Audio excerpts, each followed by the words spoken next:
Hi, and welcome to Beyond Standard Strategy, Finding and Beating Your Real Competitors.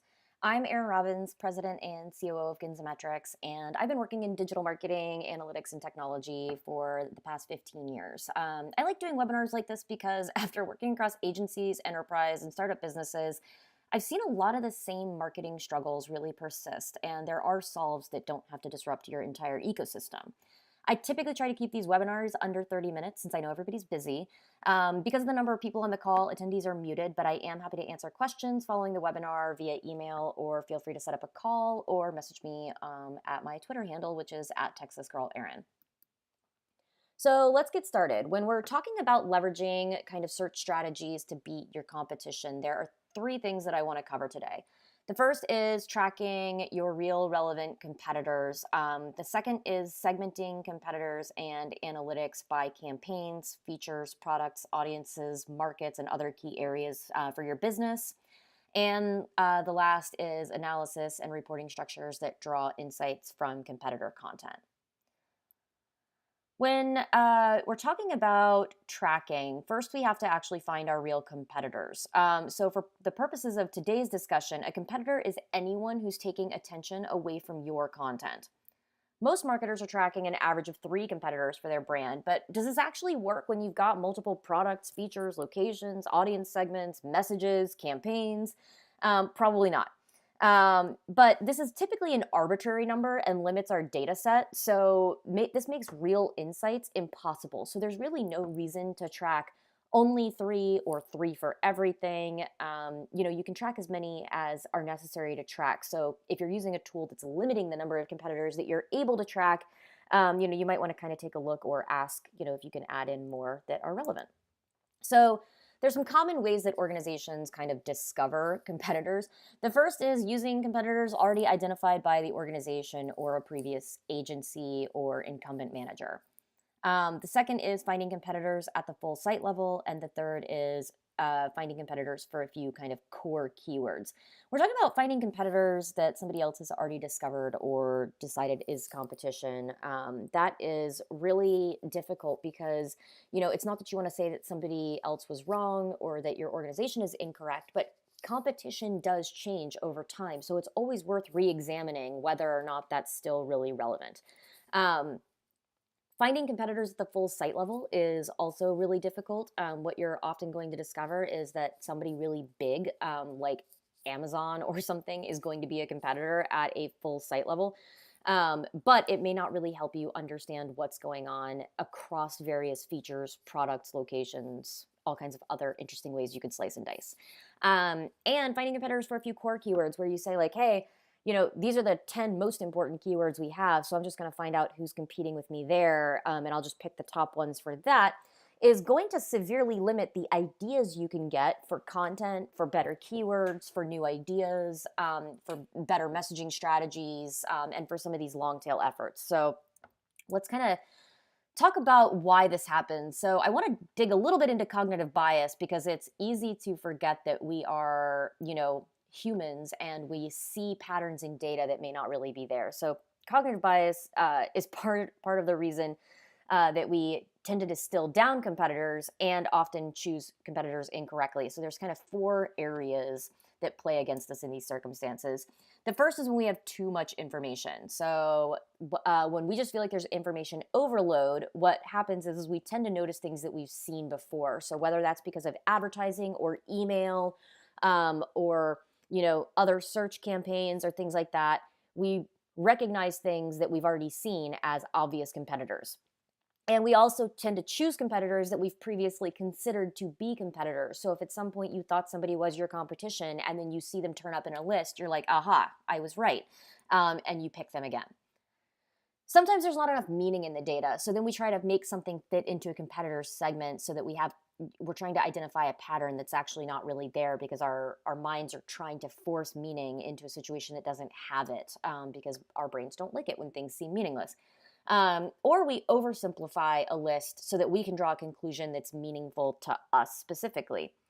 Sometimes what happens is we need to act really fast and we're under the gun, like we've got a report that's due or somebody wants a presentation on something. So we favor the relatable data that's right in front of us. Even if it's incomplete or inaccurate, we're like, well, I actually feel comfortable with this data, or like, I know that these competitors could be competitors. So, like, I'm just going to go with it because it seems right. We also tend to go with known answers. So, back to this idea that we, use competitors that we've identified as competitors before. This happens a lot when we need to act quickly because we say, well, if somebody's identified them as a competitor previously, then it's probably not a mistake. And so, since it's been accepted in the past, it'll do now. And sometimes we just can't handle all the data. So we tend to reduce a list down to a few key elements, even if all the elements in the original set have useful information. So, like, let's say you had a list of 20 competitors and all of them are relevant for a specific product or for a specific messaging strategy or campaign. We're like, well, we'll just pick, 3 to deal with for this. And we form these generalities or we group it together. So, what we may say is, that competitor is like this other one. So I don't need to analyze both. But their content and their messaging strategies and how they actually speak to their audience may be completely different. And so by just disregarding those because we can't handle all the data is typically a mistake.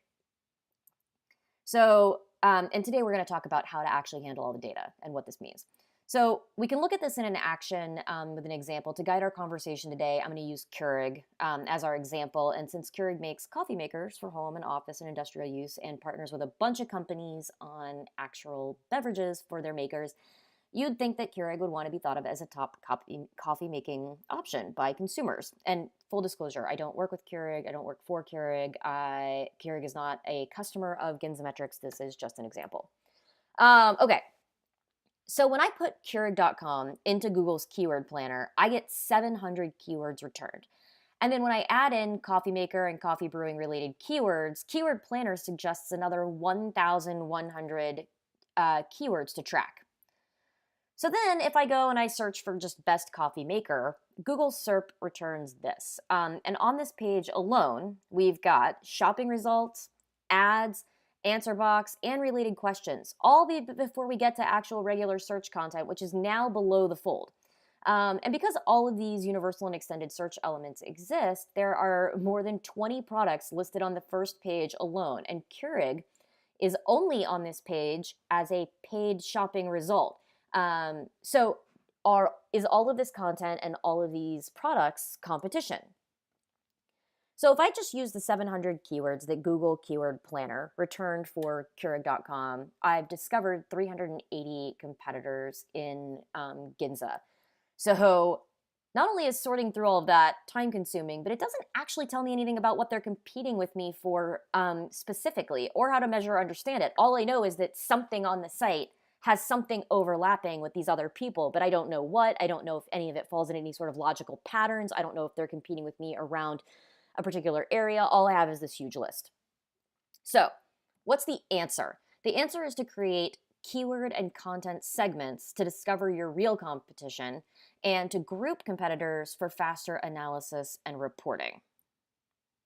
So let's go back to our KEURIG example and look at their site to create some simple segments. When I use their main navigation and kind of drop some stuff down, what I can see is that things are segmented out by beverages, brewers, and brands, and kind of a lot of different options underneath. And there are also messaging strategies that KEURIG uses as value propositions. And at the time that I made the presentation, there was a Mother's Day campaign in the main carousel. All of these can be used to discover competitors, keywords, and content across various messaging strategies as well. So based on what we just looked at, I created kind of a sample grid of like some ways that I might classify some things. So obviously there can be more or, various versions of this. But what I've got here is stuff sorted by coffee, other beverages, products, brew systems, brands, and campaigns. And then from each of these groups, what I'm tracking is associated keywords inside of my platform. So for like flavored coffee, I've got coffee and then like a list of flavors and things like that I want to track as keywords.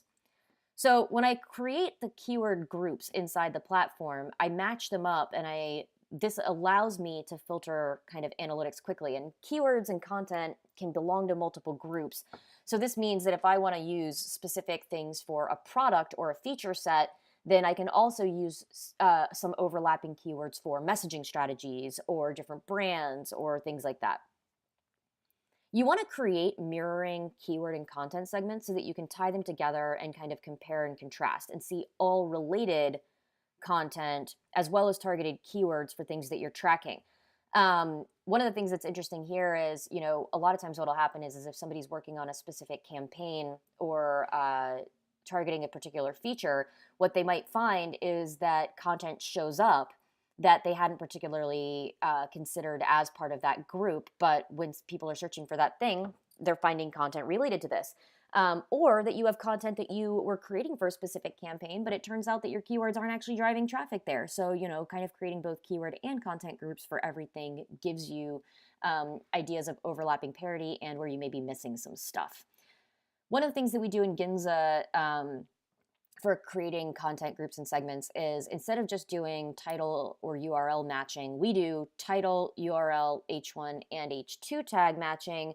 And we do them by and, or, and not rules. So you can say something like pumpkin spice, but not lattes, or, coffee brew systems, but not pods, things like that. So you can kind of add in these various segments and try to really gather the most relevant content that belongs specifically in that group. You can also manually add content to groups so that you can make sure that even if something doesn't contain the keywords that you're tracking in the title, URL, H1 or H2, that you can still have that there to track. I want to mention too that, you can add offsite content in to track as well so that, like, let's say you post a video to YouTube or you have some sort of SlideShare campaign, you can throw that content in there. You can also create competitor segments. So you can create competitor groups to help you tie together similar things. So like coffee makers, review sites, coffee companies, retailers, etc. So, I may want to group together Coffee for Less and Coffee Maker Picks as like review sites, but I may want to add like Hamilton Beach and Mr. Coffee as like other coffee brands. Since competitors can belong to multiple groups, I think it's actually useful to really group things for like message strategies. So like who's really competing with me on consistent brewing or simple coffee makers. Or I may want to create competitor groups where like I talk about this competitor seems to create a lot of blog or video content, or this competitor seems to, particularly target this specific location. So I can kind of create competitor segments that mirror what it is that I'm tracking and things that I'm discovering. So once I've created keyword groups and content groups, I'm now armed with lists by like campaign, feature, product, industry segment, etc., so that I can discover and segment all relevant competitors, view all ranking content related to a particular segment, and see all keywords that I'm battling for, competitor rank, and associated content. So let's go back and look at our original example, of viewing this 388 competitors to have to sort through, each with their own list of associated keywords, their own list of content. And not only do you not want to sift through it because it's a lot of information, it's that there's no real meaning attached. So a lot of times what will happen is somebody will get a list like this and they'll like sort by total overlapping keywords. So you can see here that like Amazon comes up at the top, but like, is that really helpful? Or if you want to sort by total overlapping pages, Amazon and Walmart or Target may not actually be something I'm going to learn a lot from in terms of messaging strategy around better coffee campaigns. If we use the groups that we've created, though, we can now get a list of relevant discovered competitors around particular matching rules. So I can say, I just want to talk about K-Cups that are flavored, and I can check off both of those boxes, and then distill down to a list of real targeted competitors. So using that idea, using these groups and segments, let's talk about some discovery and analysis options that we can kind of dive into. So let's go back and look at kind of this original grid that I created. And what we can do is we can say, I just want to see all the competitors for coffee and all competitors for all other beverages. Then what I can look at is whether or not there's overlapping people who are competing for both, or I can say, who's competing for one and not the other, or I can combine them and say, I want to see, like all competitors for all of these things. Once I'm actually saying, I just want to see who's competing with me in overlap, I can then say, okay, I want to see all the content that they've created that competes with me for overlapping coffee and other beverages. and I just want to see the specific keywords and rank and search volume for what they're targeting. I can also, when I drill down into this list of keywords, say this is specifically around like the most easy to use or best coffee maker, etc. And then by drilling down into this list of keywords for a particular segment, I can get better content topic ideas. I can understand where I'm missing keyword tracking opportunities and kind of see all this data. So we'll get more into that in a few minutes.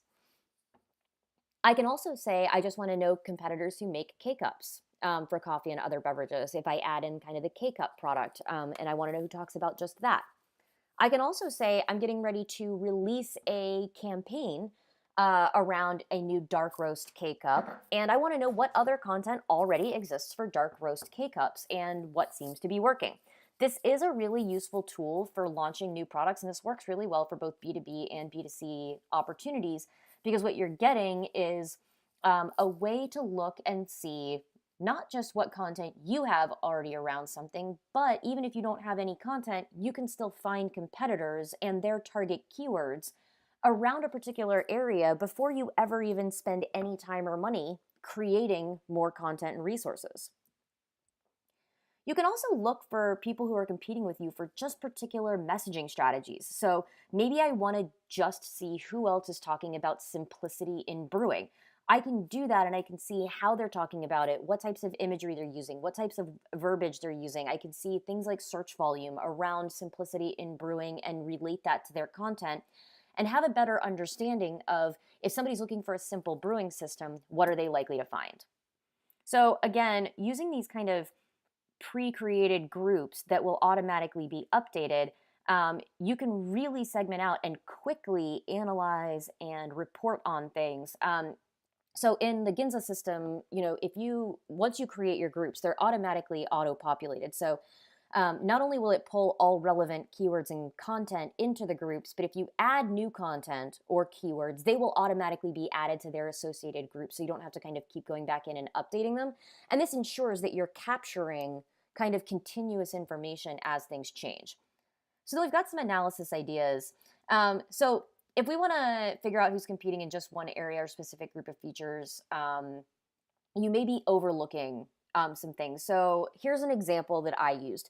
One of the things I found on KEURIG's site, but like kind of towards the bottom, was this idea of coffee auto delivery. And I was thinking that that was interesting because I hadn't seen coffee auto delivery or anything that I noticed when I was looking at that big list of 388 competitors. So I chose some keywords for coffee auto delivery and looked up that. And what I discovered was two competitors that I hadn't previously noticed in the first few pages of discovery results when I was looking at the full site list, right? Which I said was dangerous because it's stuff like Amazon and Walmart. What I didn't get was Tassimo and Javalia, who actually are the top performing results for auto coffee delivery. And so what I then was able to do was look at their top performing content and their top performing keywords and discover a content gap around what I could be creating and types of content and keywords to track. So the other thing that you can do is you can figure out if certain types of content perform well for segments. For example, does video outperform blog posts for a particular feature or product, but not for another? Or does certain messaging resonate better via a particular content type? Like, do you have a particular campaign message that really seems to do well with video when something else seems to do well with static images or long form posts? And you can also discover if certain competitors seem to create one type of content really well and what you can learn from their success. So like take a segment of like best in-home coffee maker. What I see immediately when I look for best in-home coffee maker is that all the top results are review sites. So stuff like CNET, bestproduct.com, coffee maker picks. And what I also notice is all of their top performing content is image driven. So there's a slideshow, there's a blog post that's all image heavy, and there's a landing page that is made up of images and video demos of various coffee makers.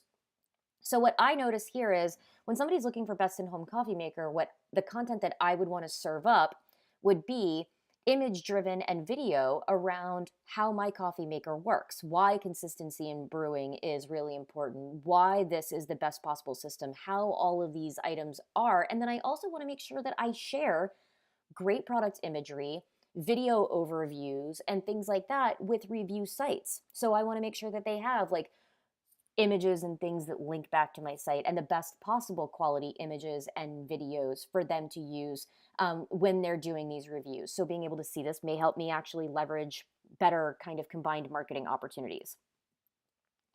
So before we run out of time today, I want to talk about a couple of bonus considerations that we won't dive into during this webinar, but will be part of a subsequent follow-up webinar. So you can also view changes in competitors based on location. So you may find that certain competitors really are different across various states, cities, regions, countries, and you can actually figure that out based on like messaging strategy. So you can say, hey, this one particular messaging strategy or campaign seems to work really well in the Northwest, but not in the Southeast. Or we notice that this messaging strategy works really well in urban areas, but not in suburban places. So that's, and that is, again, not just B2C, but B2B works really well for this too. I've noticed really big changes in how people search for certain things that are SEO and content platform related across various locations. You can also look at changes to top performing content type based on search volume. So when you look at what tends to be the types of top results for things with high search volume versus long tail, lower search volume specific topics, are there different types of content that seem to really be performing well based on search volume for your industry? So is it more long form? Is it more video? What is it? Can you figure out if there's a gap in there that it's not being exploited yet? And then also the last thing here is changes in competitors based on seasonality. A common mistake I see for a lot of folks is that they will track the same 3 competitors all year long without any regard to how content and competitor groupings change over the course of the year as, either on the B2B side, contract renewal times come up for people and things like that. Or people tend to want to get things wrapped up before the end of a fiscal year and stuff like that. So does your competitors change based on these things? Or is it, seasonality, like are people doing more research and they're looking for more research-based content during certain times of the year and other times they're not? And how do you address that with the kinds of content that you're creating, with the kinds of keywords you're tracking? And obviously on the B2C and e-commerce side, seasonality is really important because the people that are competing with you around specific holidays or during summer months versus winter months may be different. But if you're not changing the competitors you're tracking to match those varying seasons or different times that things might change, what you're potentially missing out on is a way to leverage a lot of varying content opportunities and really tie them together. So that does it for today's webinar. Thank you for attending. And again, feel free to message me with any follow-up questions or ideas. I am always happy to help.